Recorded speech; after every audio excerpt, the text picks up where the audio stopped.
Security scam जो झाला होता 1985 मध्ये हर्षद मेहतावाला, I was a trial advocate there for one of my clients. एकदा तुम्ही लॉ फील्डमध्ये आलात की तो सिरियसनेस तुम्हाला आपोआप येतो. तो त्याला मारायला गेला, ॲक्च्युली तो हाताला मारायला गेला, पण तो कॅशियर होता ना, तो कॅशियर घाबरला आणि खाली बसला. तो डायरेक्ट तसं इथून असं गळ्यात कापला. I think number 1 is communication gap. आईवडिलांशी बोला, भावाशी बोला, मैत्रिणींशी बोला. राईट्स आहेत तुम्हाला, तर त्याचे करस्पॉन्डिंग ड्युटीज आहेत, त्यासुद्धा जर का तुम्ही प्रामाणिकपणे पाळलत तर माझ्या मते कुठल्याही प्रकारचा प्रॉब्लेम येणार नाही. नमस्कार. आज आपल्याकडे आहे एक जुगलबंदी वेगळीच, जी आपण जशी कोर्टात बघतो ना त्यातलीच काहीशी, पण वकिलांबरोबर. एक छान गप्पा आहेत, काहीतरी हटके आपल्या पॉडकास्टमध्ये. चला तर भेटूया ॲडव्होकेट अनिल गलगली आणि ॲडव्होकेट शिवानी पत्की ह्यांना आणि जाणून घेऊया खूप साऱ्या गोष्टी. थँक्यू काहीतरी हटकेमध्ये आल्याबद्दल. अनिल सर, तुम्ही मला एक सांगा की ह्याची सुरुवात कशी झाली, म्हणजे तुम्ही ॲज अ क्रिमिनल लॉयर असं का विचार केला? That depends on the temperament of a person originally. म्हणजे तुम्ही फार लेड बॅक असाल, शांत पद्धतीने आयुष्य चालवायचं असेल तर generally people prefer civil practice. Right. आता माझी टेम्परामेंट पहिल्यापासून थोडीशी, जसं तुमचं चॅनल आहे हटके, तशीच असल्यामुळे मी पहिल्यापासून जरा त्याच मार्गाने जाणारा प्राणी असल्यामुळे मी चूज केलं की क्रिमिनल प्रॅक्टिस करूया. आणि त्याच्यात जे इंटरेस्टिंग पार्ट आहे, सिव्हिलमध्ये नाही असं नाही आहे, तो एक वेगळा पार्ट आहे इंटरेस्टचा. ह्याच्यात ते जे बॉडीली ऑफेन्सेस असतात किंवा व्हाईट कॉलर्ड ऑफेन्सेस असतात, त्या पर्टिक्युलर बाबतीमध्ये इन्व्हेस्टिगेशनला मदत करणं किंवा इन्व्हेस्टिगेट जे करून ठेवले त्यातले लूप होल्स शोधणं, हे एक वेगळे प्रकारचं थ्रिल असतं. जे मला पहिल्यापासून आवड आहे, त्यामुळे मी म्हटलं चला लेट्स चूज दिस. पण थ्रिल होतं का रिस्क होती? नाही, रिस्क बघायला गेलं तर कुठल्या आरोपीला पाहिजे असतं की आपल्याच वकिलाला आपण मारावं? ते फार कमी ठिकाणी होतं. आपण समोरच्या वकिलाला मारू, त्याने आपल्याला त्रास दिल्याबद्दल, पण आपल्याच वकिलाला आपण मारलं तर आपल्यासाठी कोण उभं राहणार नाही. त्यामुळे रिस्क नसते. लोकांना वाटते की रिस्क आहे, पण इट्स नॉट लाईक दॅट. आणि मग तुझी पहिली केस कुठली होती जी सॉल्व्ह केली आहेत? म्हणजे पहिली मर्डर जी मी ट्रायल चालवली, म्हणजे त्यावेळेला मी किती 2 महिन्याची होती माझी प्रॅक्टिस. कारण माझ्या सिनियरला मी डिसेंबरमध्ये जॉईन केलं होतं आणि फेब्रुवारीमध्ये ट्रायल चालू झाली होती. ती कळवा पोलीस स्टेशनचीच होती, जी माझी सिनियरची मॅटर होती ॲक्च्युली. तर कळवा पोलीस स्टेशनची तिकडे एक बार आहे, त्या बारच्या कॅशियरला मारलं होतं. जसा पूर्ण असा गळा चिरला होता त्याचा, आणि तो तिथेच कॅश काउंटरवरच कोलॅप्स झाला होता. ती मॅटर आम्ही चालवली होती. त्यावेळेला सेशन्समधील ती मर्डर जी होती ती सेशन्स कोर्टाने सांगितलं होतं की आम्ही डे टू डे चालवणार ती केस. तर डे टू डे चालवणं म्हणजे दररोज ट्रायल, म्हणजे बाकीचा सगळा बोर्ड डिस्चार्ज होणार, फक्त तुमची केस चालणार. तर त्यांनी 4 दिवस दिले होते की मी, आणि कारण आरोपी कस्टडीमध्ये होता, म्हणजे 4 दिवसात तुम्ही मॅटर चालवायची. सुरुवातीचा पिरियड जो होता त्याच्यात फक्त तारखा पडत होत्या, आणि म्हटलं ठीक आहे आज पण तारीख पडेल, म्हणून आम्ही गेलो. पेपर वाचून झाले होते, मार्किंग करून झाले होते, टॅगिंग करून झालं होतं, सगळं झालं होतं. पण म्हटलं आज तर काय तारीख पडेल, आपण ब्रीफ घरी ठेवून जाऊ, तारीख घेऊन परत येऊ. त्या दिवशी साहेबांनी सांगितलं की आज 4 विटनेसेस आहेत. 4 नाही, सॉरी 7 विटनेसेस आहेत. आता ती केस कशी होती, ती टोटली जवळजवळ त्याच्यामध्ये 27-28 आय विटनेस होते. कारण हॉटेलमध्ये चालू असताना बारमध्ये मर्डर झाला आहे. 27 ते 28 आय विटनेसेसमधनं ती मॅटर काढायची. म्हणजे पहिली गोष्ट म्हणजे मी माझ्या सिनियरला सांगितलं होतं, सर हे मी काय मर्डर आजपर्यंत चालवलेलं नाही, तुम्ही या मॅटरमध्ये. म्हटलं हां ठीक आहे ना, बघूया, तू वाचून तर ठेवली आहेस ना. म्हटलं मग मला सांग एक्झॅक्टली काय आहे ते. सांगितलं होतं. मग ठीक आहे आपण बघूया. मला काय माहिती की 7 विटनेसेस आपल्याच गळ्यात पडणार आहेत. सगळ्याच्या कंप्लेनेंटपासून ते आय विटनेस सगळेच्या सगळे तुम्हीच बघायचे. पहिल्या दिवशी मी आपलं जे काय माझी जुजबी अक्कल होती त्यावेळेला त्याच्यानी चालवली मॅटर. 7च्या 7 विटनेसेस घेतले. एवढं माहिती होतं की विटनेस झालं की साहेबाला पेपर द्यायचे वर, म्हणजे स्टेनोला, तो प्रिंटआउट किंवा त्याची कॉपी देतो आपल्याला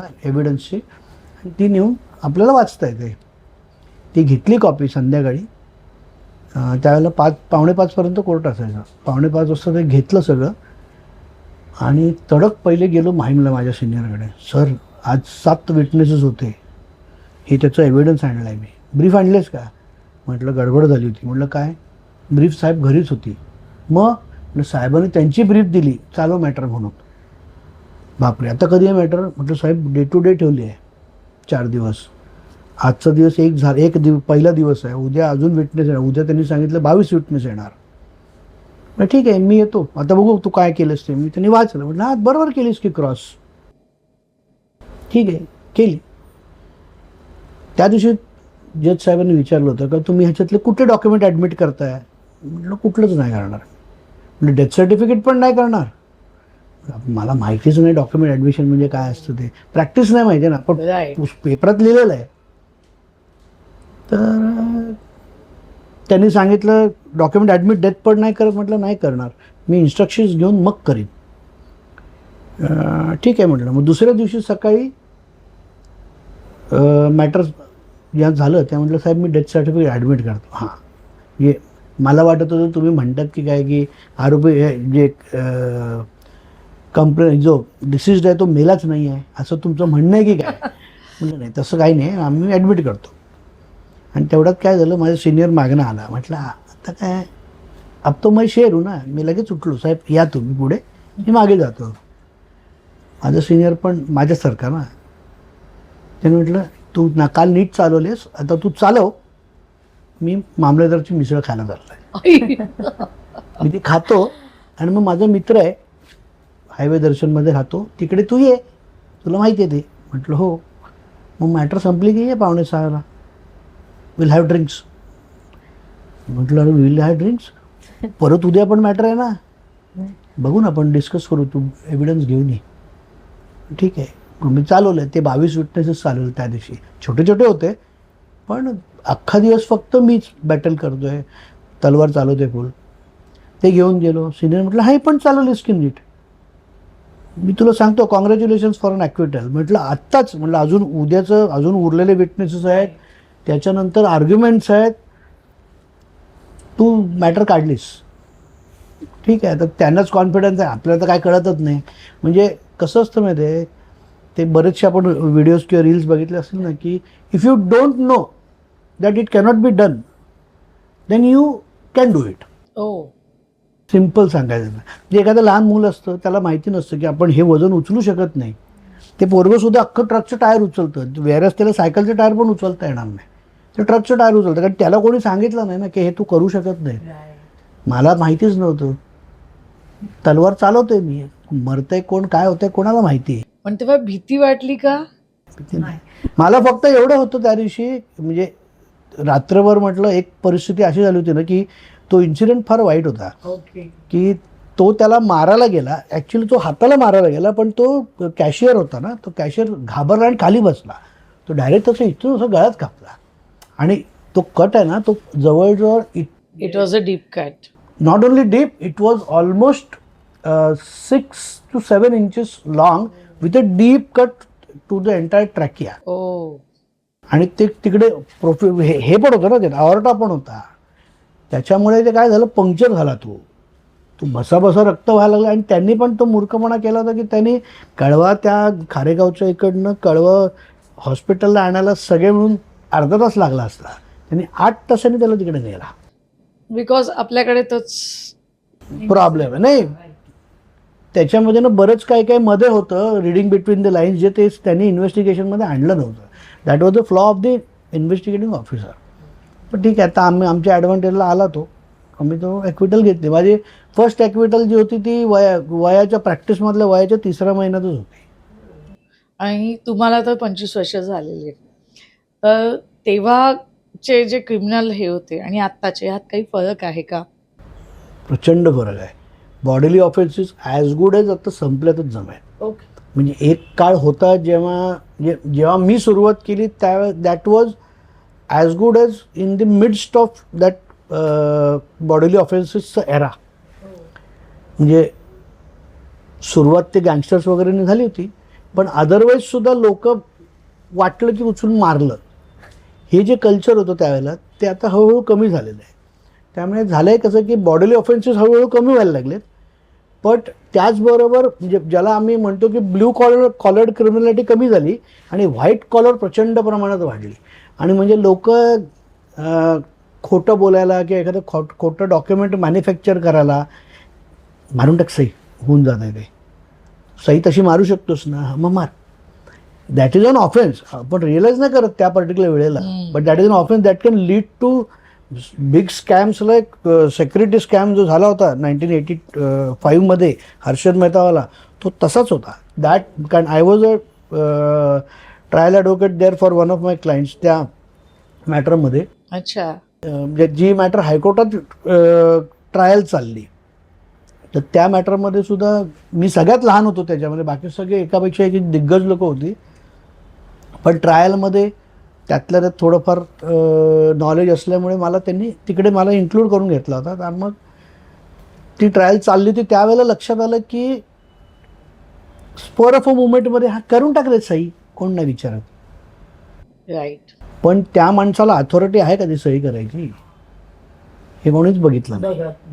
आणि ॲक्च्युअली हे पण बघितलं नाही की एक्झॅक्टली जे काही परचेस करतोय आपण किंवा कॉन्ट्रॅक्ट सही करतोय, ते कॉन्ट्रॅक्ट करायचं किंवा परचेस ते particular central ledger forms purchase करायची RBI कडनं आपल्याला परमिशन आहे का नाही, करून टाक. कारण कसं आहे, 90 दिवसाच्या आतमध्ये ट्रान्झॅक्शन रिव्हर्स झालं की 1% फक्त इंटरेस्ट लागतो इंटरबँक ट्रान्झॅक्शनला. तर ते इंटरबँक ट्रान्झॅक्शन 1%च्या इंटरेस्टने ते ट्रान्झॅक्शन झालं. म्हणजे एका मॅटरमध्ये 118 कोटी रुपये होती 85 मधली गोष्ट. तेव्हा तर त्याची किंमत खूपच झाली. तर त्या 118 कोटीचं ट्रान्झॅक्शन त्यांनी सगळे मिळून काहीतरी 22 कॉन्ट्रॅक्ट नोट्सप्रमाणे केलं होतं. आणि संपूर्ण 118 कोटी 89th डेला परत गेले विथ 1% इंटरेस्ट. लॉस कोणाला झाला? बँकेला झाला. कारण इंटरबँक ट्रान्झॅक्शन, एक कोऑपरेटिव्ह बँक होती, एक नॅशनलाइज बँक होती. नॅशनलाइज बँकेचे सेंट्रल लेजर फॉर्म्स कोऑपरेटिव्ह बँकेने विकत घेतले, जी RBIची परमिशन नव्हती. कोऑपरेटिव्ह बँकेने पैसे दिले, ते ब्रोकर थ्रू जायचे ना सगळं ट्रान्झॅक्शन, तर ब्रोकरने ते पैसे आपल्याला वापरले, परत आणून त्यांना परत देऊन टाकले. ट्रान्झॅक्शन CBI वाल्यांना ओळखताच आलं नाही 7 वर्ष. बापरे. पण सगळं नीट होतं. एक ऑफिसर होता त्याच्या लक्षात आलं, अरे हे तर करू शकत नाहीत. मग ते झालं की यस, ही इलिगॅलिटी. आणि मग जे काय कॉन्ट्रॅक्ट नोट बनलेत ओरिजिनल होते पहिले, those were replaced by fake once. हे पण कोणाला कळलं नाही, हे नंतर कळालं 7 वर्षांनी. म्हणून 85 मध्ये झालेल्या स्कॅमचे चार्जशीट 92 मध्ये फाईल झाली. 7 वर्ष शोधतच होते ते की काय एक्झॅक्टली व्हॉट वेंट रॉंग. हे खूप मोठा स्कॅम होता ऑफकोर्स. 5,000 कोटी. शिवानी, तू आत्ताची नवीन लॉयर, तू कशी शिरलीस याच्यामध्ये?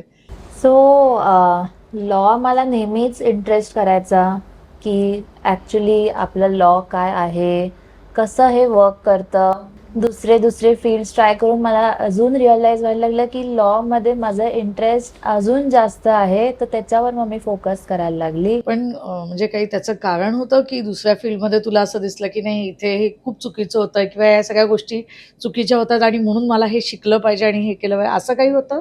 मला नेहमीच लोकांना मदत करायची एक चांगली म्हणजे एक आवड होती. मला लोकांना हेल्प करून त्यांना कसं आपण जस्टिस देऊ, हे नेहमी मला माझ्या बॅक ऑफ द माइंड होतंच की मला काहीतरी लोकांसाठी करायचं आहे, काहीतरी सोसायटीसाठी करायचं आहे ॲज अ गुड पर्सन.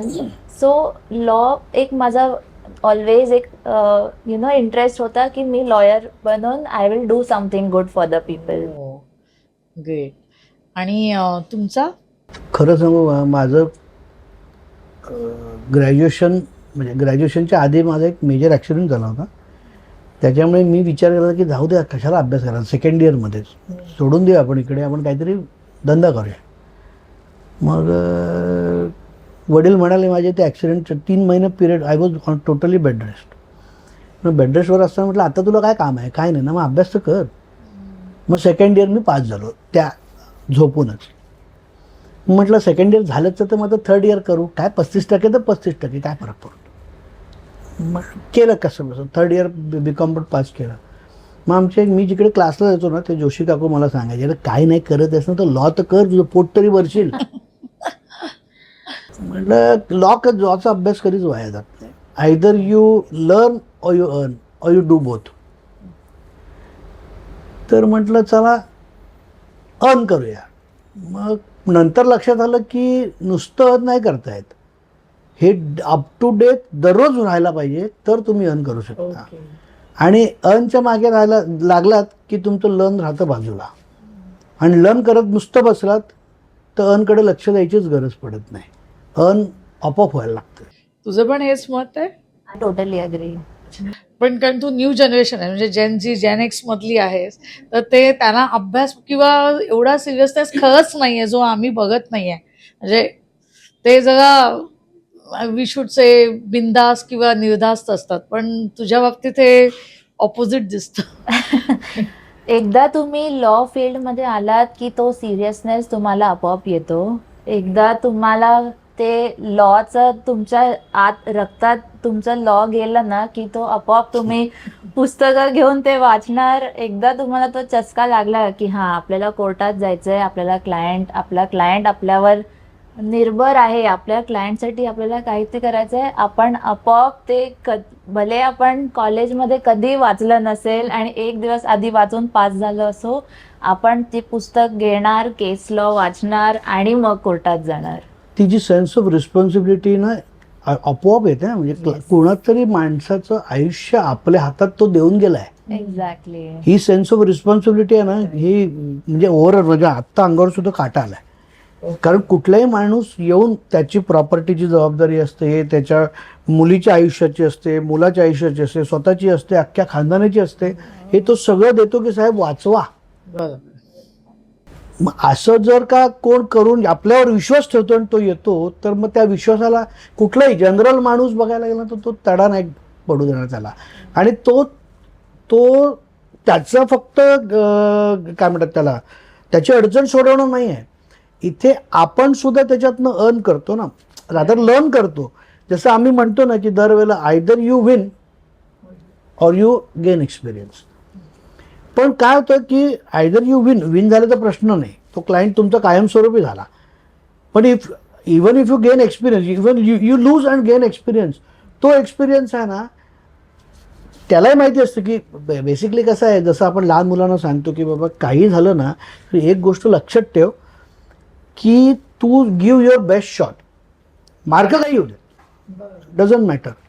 तसंच इथे पण असतं. आमच्याकडनं बेस्ट सर्व्हिस आम्ही म्हणतच नाही, आम्ही सर्व्हिस देतच नाही, बेस्ट जे काय आम्ही करू शकतो त्या क्लायंटसाठी ते आम्ही करायचं असतं. आपली अक्कल कुठपर्यंत जाते हे आपल्याला माहिती असतं. पण याचा अर्थ असा नाही की आम्ही मेहनत नाही करत. आम्ही त्याच्यावर प्रत्येकाला त्याच्यात मेहनत करावी लागते, तेवढीच करावी लागते. कधी कधी आपला एक्सपिरियन्स कमी असल्यामुळे मे बी त्याचं नुकसान होतं. मग आपला कोणतरी सिनियर असतो की आपला मित्र असतो जो म्हणतो अरे ह्या प्रकारच्या केसमध्ये मी असं केलं होतं, हे तू करून बघ. मग आणि ते डिस्कशन आमच्यामध्ये होत राहतं की आम्ही प्रत्येक वेळेला भेटलो लॉ फॅकल्टीतले मित्र की आमचं हे डिस्कशन तर कन्फर्म आहे की हे मेरे मॅटर में ऐसा हुआ, मेरे मॅटर में ऐसा हुआ, तेरे मॅटर. म्हणजे तुम्ही तिथे पण लॉस डिस्कस करता. बाकी मस्ती अजिबात आम्हाला वेळच नसतो. अदरवाईज आमच्या डोक्यामध्ये कॉन्स्टंट जे व्हील ऑफ लॉ आहे ना तो कॉन्स्टंट चालू असतो. आता दोघांसाठी एक क्वेश्चन आहे, दोघांनी खरंच सांगा. डायव्होर्स जे आपला खूप हॉट टॉपिक आहे, म्हणजे आता तर खूप बघायला मिळतात, पण तुमच्या वेळेला जेव्हा तुम्ही स्टार्ट केली प्रॅक्टिस किंवा त्या काळी डायव्होर्सची रिझन्स किंवा काय होते आणि आत्ताचे काय आहेत? आता माझ्या म्हणजे हे जनरेशन नाही बोलणार, मी बोलू शकते आता लोक जास्त अवेअर झाली आहेत, त्यांच्या मेंटल हेल्थ एक्सपेक्टेशन्स वाढले आहेत, सगळे इंडिपेंडेंट झाले आहेत. तर काही प्रॉब्लेम आला की लोकांना माहिती आहे आपल्याकडे ही रेमेडी आहे. आणि आजकालची जनरेशन अशी झाली आहे की त्यांना आपल्या पेरेंट्सच्या काळात त्यांना शिकवलेलं कॉम्प्रोमाइज आणि सॅक्रिफाईस हा वर्ड, पण आजकालची जनरेशन एवढी सेल्फ इंडिपेंडेंट झाली आहे की त्यांना असं वाटतं की आपल्याबरोबर काही चूक झाली की ते डिस्कशन नाही, ओनली म्हणजे separation is the only alternative that they find. त्यांच्यासाठी टॉक्सिक रिलेशनशिप आणि हे काही त्यांनी ऑब्झर्व केलं की लगेच legal remedy is that they find. त्यांच्यासाठी डिवोर्स एक फेलियर नाही, in fact successful and healthier option झालाय रादर. पण मग आत्ताचे काही हे आहेत का, म्हणजे डिवोर्स जे आत्ता होत आहेत त्याची कारणं काय आहेत? म्हणजे मे बी हे असतील, पण म्हणजे एक सोशल मीडिया वगैरे अशी काही कारणांमुळे होत आहेत का, काही खरंच एवढं म्हणजे कॉम्प्रोमाइजिंग होत नाहीये म्हणून होत आहेत, काय आहे? I think number 1 is communication gap. आजकाल सोशल मीडियामुळे एवढा कम्युनिकेशन गॅप झालाय. तुम्ही सोशल मीडियावर काहीतरी वेगळा पिक्चर दाखवणार आणि रियालिटीमध्ये तुम्ही एक सोशल मीडियावर तुम्ही एकत्र असता पण मनातनी तुम्ही एकदम सेपरेटेड आहात, असं पण आहे. मग नंतर इन्व्हॉल्वमेंट म्हणजे बाउंड्रीज ना रिस्पेक्ट ॲज सच एवढं नाही मिळत. तुमचे जे प्रॉब्लेम्स आहेत ते तुम्ही 100 लोकांना सांगितलं तर तेवढेच तुमचे प्रॉब्लेम्स कमी नाही वाढत जाणार, असं मला वाटतं. तर ते पण वन ऑफ द एक रिझन नाही, कारण त्याच्या मधलं कारण आहे की 100 लोक सुद्धा तोच सोशल मीडिया वापरतात. एक्झॅक्टली. काय माहिती आहे, ॲडवाईस पेक्षा ना इल ॲडवाईस ही जास्त मिळते, पहिली गोष्ट. दुसरी गोष्ट अशी आहे ना की त्याचं ही मगाशी म्हणाली की ऑप्शन जो आहे ना तो बघ, there are positive and negative option both. Either you if you like that person, if you love that person, then you will always choose the positive option of continuing together by compromising or talking with each other, maintain the relationship. नाही तर मग का तुकडा पाडतात आणि वेगळे होतात. जुन्या काळी जसं तू मगाशी प्रश्न विचारला तसं जुन्या काळची परिस्थिती फार वेगळी होती.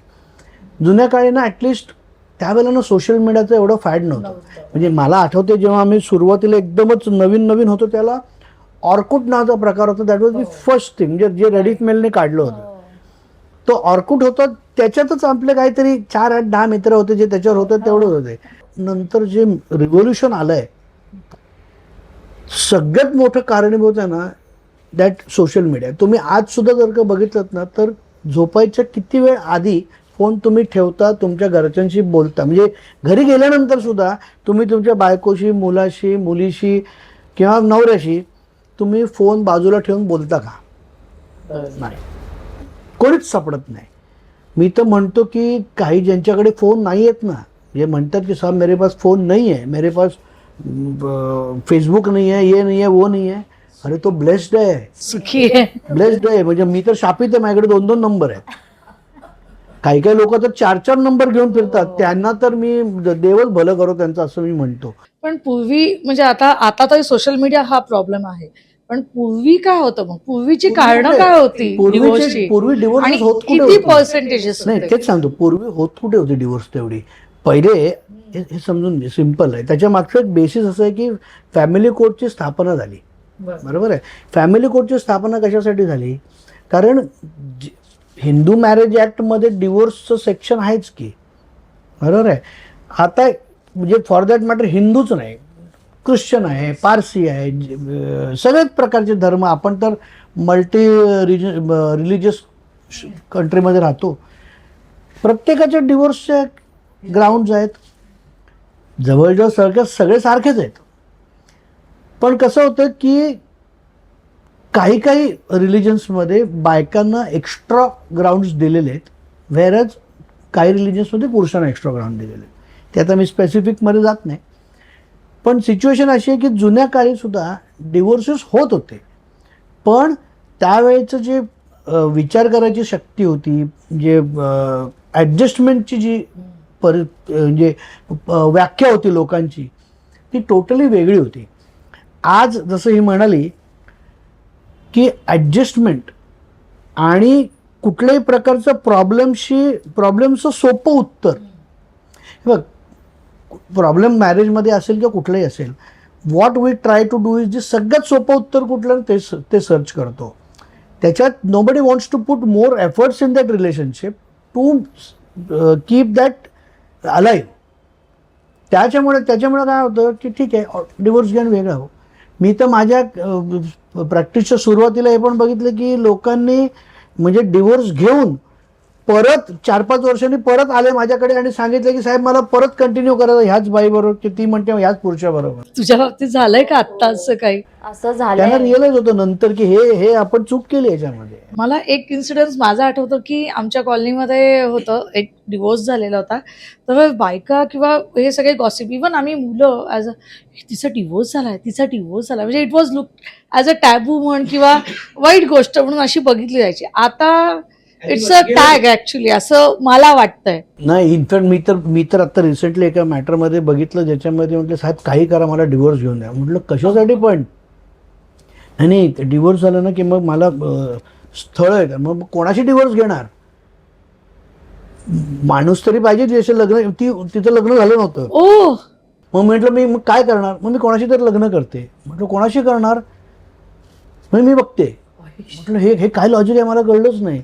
हे डिवोर्स केल्यानंतर मला मुलं चांगली मिळतील हे मला लक्षात, म्हणजे मला ना माझ्या आकलनाच्या आणि अक्कलची शक्तीच्या पलीकडे आहे. असं बघितलं का की बायका फक्त, किंवा म्हणजे आता बायका इन द सेन्स मी का विचारलं, कारण आता लॉज बायकांच्या बाजूने किंवा स्त्रियांच्या बाजूने खूप आहेत, त्याचा गैरवापर पण होतोय.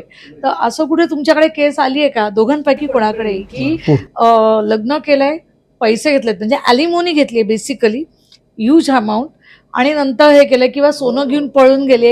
मी सांगू का खरं सांगायचं तर, म्हणजे मला I am still what you say surprised about the situation की 50% आरक्षण बायका मागतात, हो, पण त्यांना ना जे रिस्पॉन्सिबिलिटीज किंवा जे कष्ट हजबंड करतो ती फॅमिली आपली कोणाला डिवोर्स पाहिजे नको असतो सुरुवातीपासून, म्हणजे असं मी मानतो.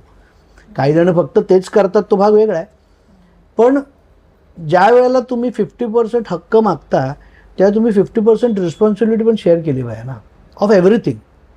म्हणजे आता सिम्पल आहे. मग आता कालच एक मॅटर होती माझी ज्याच्यामध्ये ती बाई डॉक्टर होती, सगळं व्यवस्थित होतं, तिची क्रॉस चालू होती. एकच तिला प्रश्न विचारला, म्हटलं जर का तुझा नवरा कमवतो आहे, तो एका एअरलाईन कंपनीमध्ये आहे, व्यवस्थित कमवतो वगैरे, पण म्हटलं फक्त त्याचे पैसे पाहिजे, तो नको. तो लाखोंनी मुलींसाठी खर्च केला, जवळजवळ 1 कोटी रुपये त्यांनी मुलींच्या शिक्षणासाठी वगैरे खर्च केला. मग ही काय करते? ही मी माझे पैसे कमवते. म्हटलं एक लक्षात घे, तुझे पैसे तू तुझ्यासाठी कमवतेस, तू मुलांसाठी खर्च करतेस का? नाही. पण तुझी रिस्पॉन्सिबिलिटी नाही आहे. दोघंही सेपरेटेड आहेत. जे डिवोर्सची मॅटर चालू आहे, वेगवेगळे राहत आहेत, मुली तिच्याकडे आहेत, म्हणजे तू मुलींना काहीच देणार नाही. नवरा जास्त कमवतो म्हणून तू सगळं त्याच्यावरनं घेतो, तो नाही म्हणत नाही, पण तुझी रिस्पॉन्सिबिलिटी आहे का नाही? राईट. तू कसं आहे माहिती आहे का, कॉन्स्टिट्यूशन आपलं जे सांगतं ना ते आपण ना इन प्रिन्सिपल पाळत नाही या फॅमिली मॅटर्समध्ये. When you want rights you are bound to have duties. When you have authority there is also corresponding responsibility. हे कोणीही बघत नाही. फक्त अथॉरिटी पाहिजे, फक्त राईट्स पाहिजेत, ड्युटीज आणि रिस्पॉन्सिबिलिटीज तुम्ही बघा. असं चालत नाही ना. फेअरनेस पाहिजे तर टोटल फेअरनेस पाहिजे, नाहीतर मग तुम्ही काम करा ना. लग्न झालं ना त्या दिवशीच माणसाला, पुरुषाला घ्या, उलटा लटकवा आणि खालनं मिरचीची दोरी द्या. सिम्पल. कारण काय, तर त्याच्यासाठी तेच झालं ना, दुसरं काय. जेन्युइन केसेस पण खूप असतात आहेत. की ज्यांना म्हणजे खरंच पैशांची गरज असते बायकांना, जिथे त्यांचा खूप मिसयूज वगैरे पण होतो, पण ते जेन्युइननेस डिफाईन करणं खूप डिफिकल्ट झालंय आजकाल, की काय जेन्युइन आहे आणि कोण काय, म्हणजे कशासाठी पैसे मागते. जसं सर बोलले, काही लोक फक्त तेच करतात for a living, just extract money from husbands and then on to next. खरं आहे, माझ्याकडे पण तसे आहेत लोक. स्टँडर्ड ऑफ लिव्हिंग नाव. त्याच्यामुळे जे जेन्युइन केसेस आहेत ते सप्रेस होऊन हे सगळ्या केसेसना जास्त इम्पॉर्टन्स, आणि त्याच्यामुळे लॉचं थोडं असं परसेप्शन होतो की अरे लडकियां सिर्फ पैसे लेके जाते, but people need money. There are women who need money, who are really suppressed by their partners. काय होतं माहिती आहे, sorry to interrupt you, but situation कशी आहे माहिती आहे की म्हणते बरोबर आहे, जेन्युइन केसेस आहेत ना त्या ऍक्च्युअली सफर होतात because of the people having that kind of an attitude. Right. जे एक्स्टॉर्शन वाले ॲटिट्यूड आहे ना, त्याच्यामुळे जेन्युइन केसेस सफर होतात. म्हणजे I really care for those women who really are suppressed. But problem is ना की त्यांच्या जो सप्रेशन आहे ना ते ह्या अशा वृत्तीच्या लोकांमुळे ना ते बिघडतं. म्हणजे जसं आता आपण म्हणतो की एक म्हणजे शीतावरनं भाताची परीक्षा करावी, ते शीत जर का सगळ्यात टॉपमोस्ट असेल, कच्चं असेल, तर अख्खा भात परत गरम होतो. पण त्याच्यामुळे ना ऍक्च्युअल बघायला गेलं तर ज्या खरोखर डाऊन टोडन वुमन आहेत त्यांना जस्टिस नाही मिळत. आता एक वेगळा प्रश्न आहे विल बद्दल. पूर्वीपासून आपण म्हणत आलोय विल करा, विल करा, विल केल्यावर सगळं मिळतं. काय आहे? म्हणजे विल खरंच केलं पाहिजे का नाही केलं पाहिजे, किंवा नाही केलं तर काय?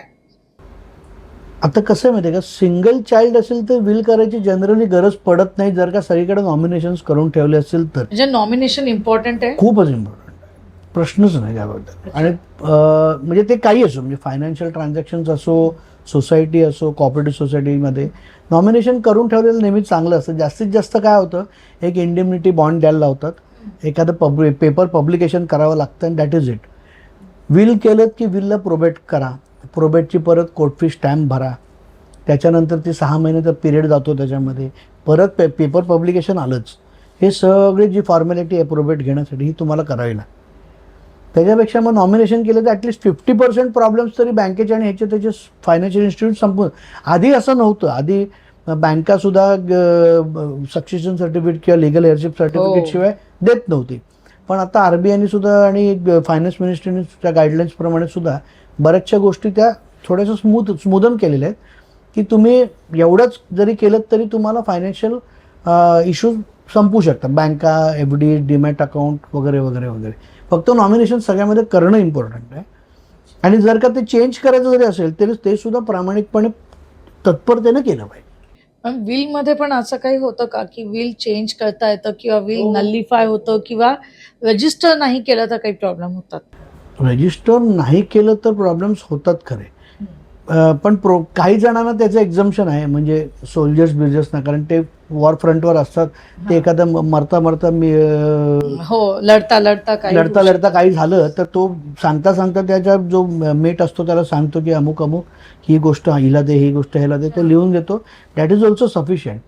पण अदरवाईज नॉर्मल सिव्हिलियन्ससाठी परिस्थिती अशी आहे की विल रजिस्टर केलेलं नेहमीच बेटर, रजिस्टर करणं ऑलवेज बेटर.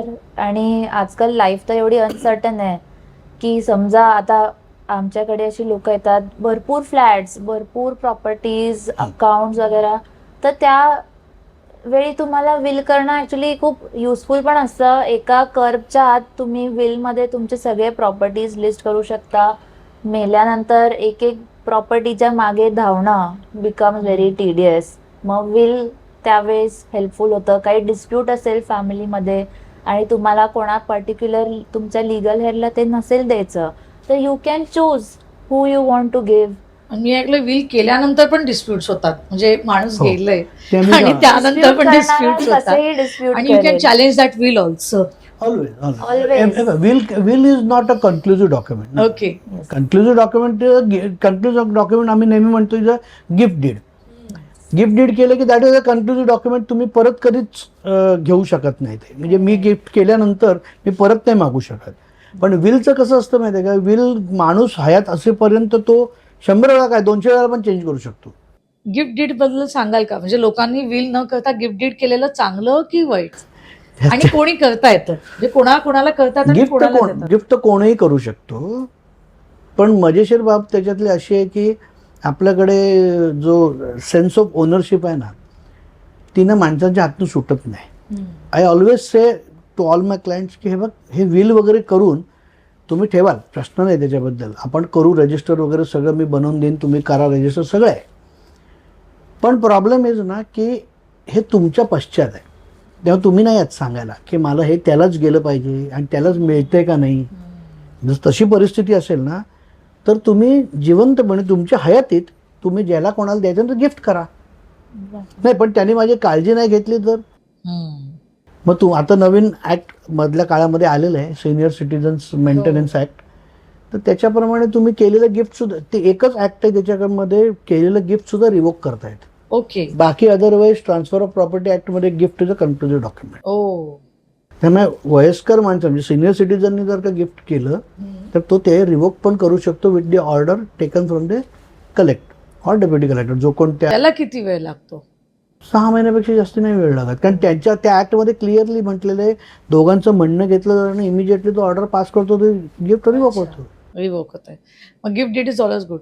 एक आपल्याकडे प्रसिद्ध उद्योजक आहेत. He is number 1 industrialist in India basically. असं आम्ही ऐकलेलं की त्यांनी डायरेक्टली त्यांच्या ग्रँड चिल्ड्रनला गिफ्ट डीड केली. तर हे असं असतं का की मुलांना न देता ग्रँड चिल्ड्रनला केल्यावर तुम्हाला इन्कम टॅक्समध्ये पण काही हे असतं? त्याच्याने काय फरक नाही. गिफ्ट तुम्ही कोणालाही करू कोणालाही शकता, करता. म्हणजे तुमच्या not फ्रेंडला necess- पण देऊ शकता, कोणालाही देऊ शकता. नॉट नेसेसरी ब्लड रिलेटिव्ह पाहिजे, कोणालाही देता येतं. Okay okay. Gift deed is for that. आता मला एक विचारायचं होतं तुम्हाला की एवढं सगळं क्रिमिनल आणि हे करता कुठेतरी त्रास होतो का, किंवा काही back of the mind repercussions होतात, किंवा always the wheel is running behind the back side of the brain, constant चालू असतं. मेंटली ते थोडं ड्रेनिंग होतं. खूपच होतं. आणि इवन दो आपण स्वतःला सांगतो की this is a part of your job, ते तुम्हाला अफेक्ट करतं in some way or the other. ते आपण एव्हरी केस आपण एवढं पर्सनली घेतो as if it is our own, that we want to give the best for our clients. असं एक माइंडसेट असतंच, तर ते इन अ वे अफेक्ट होतंच. बट ऑफकोर्स त्याचा एंड रिझल्ट जो आउटकम असतो तो पण चांगला असतो, and it gives us that mental peace as well. म्हणजे मी तर नेहमी म्हणतो की ऑलिम्पिक्समध्ये माणूस पार्टिसिपेट करतो ना, तो आयुष्यभर ट्रेन करतो आणि एक बेस्ट शॉट देतो. आम्ही दररोज बेस्ट शॉट देतो. आता त्याच्यासाठी आम्हाला जे ट्रेनिंग आहे ना, आणि कसं असतं माहिती आहे, ट्रेनिंग कोण तुम्हाला बसून शिकवत नाही, तुम्हाला कोच नाही, कोण लाईफ कोच नाही किंवा कुठल्याच प्रकारचा कोच नाही. तुम्ही डायरेक्ट नदीत उडी मारायची आणि पोहता येत नसेल तर बुडायचं, नाहीतर तुम्ही आपोआप शिकता पोहायला. म्हणजे इतकं झालं आहे ना की आजकाल एक क्लायंट झाला की दुसरा क्लायंटचा फोन आला की त्याच्याशी बोलायचं, तिसरा क्लायंट, प्रत्येकाचं मॅटर वेगळं आहे. म्हणजे कधी फाईल बंद होते, कधी फाईल उघडते, कधी नवीन ओपन होते, आतल्यात सांगता येत नाही. कुठली जास्त मॅटर्स दिसत आहेत आजकाल? डिवोर्स आणि कन्झ्युमर आणि प्रॉपर्टी डिस्प्यूट्स पण, म्हणजे ते तर आहेतच, प्रॉपर्टी डिस्प्यूट आहेतच, बिल्डर डिस्प्यूट्स, हे ते खूप आहे. सगळे ते कन्झ्युमर आणि रेराचे खूप झाले. रेरा तर जास्तच. कन्झ्युमरची काय साधारण आत्ताचं, म्हणजे लोक अवेअर झालेत म्हणून आहे का? अवेअरनेस आलाय ना, अवेअरनेस खूप आलाय. अच्छा, आलाय. कारण मी ऐकलं अवेअरनेस लोकांना इतका झालाय की डिवोर्समध्ये पण गुगल करून येतात म्हणून वकिलाकडे येताना. ते गुगल आम्ही नाही डिवोर्स नाही, एव्हरी केस मध्ये त्यांना गुगल त्यांचा सेकंड लॉयर. काय माहिती आहे, प्रॉब्लेम हा आहे ना की Google gives you information, nobody gives you knowledge. नॉलेजसाठी तुम्हाला ना आपली म्हणजे रक्ताचं पाणी करून घामावाटे घालवायला लागतं, त्याच्याशिवाय तो मिळत नाही.